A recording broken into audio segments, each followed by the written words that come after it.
মধুমাঝি ওই যে বাধা আছে রাজগঞ্জের ঘাটে।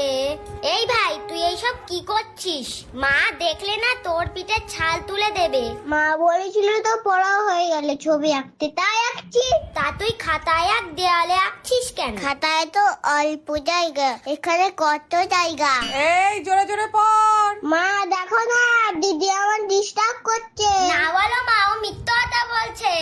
এই যা, কারেন্ট চলে গেল। ও মা, কারেন্ট চলে গেছে, হ্যারিকেনটা তাড়াতাড়ি দিয়ে যাও।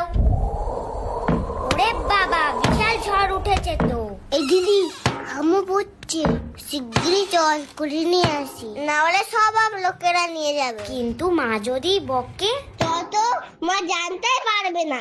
আচ্ছা, একটু দাঁড়া, ব্যাগটা নিয়ে আসি। বাবা, কি অন্ধকার! ওরে বাবা, কত আম! আমডাল, আমপেল, আচার, চাটনি সব খাবো। এ দিদি তাড়াতাড়ি চল চল। এ দিদি, কটা হলো? আমার 15টা হয়েছে। আমার মোটে 7টা হয়েছে তো। তাড়াতাড়ি অনেক কুড়াতে হবে। মাথার উপরে যে কখন কি পড়ে।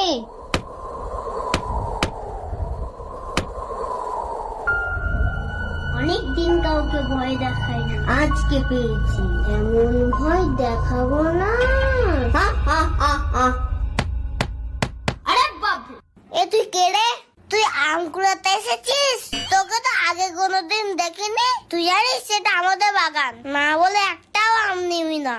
না, আমি আম কুড়াতে আসিনি, আমি গেছো ভূত। ও, ধরা পড়ে গেছিস বলে গেছো ভূত হয়েছো এখন? আমি দিব্যি কেটে বলছি, আমি ভূতই। আমি কে জানিস? ভূতের রাজা।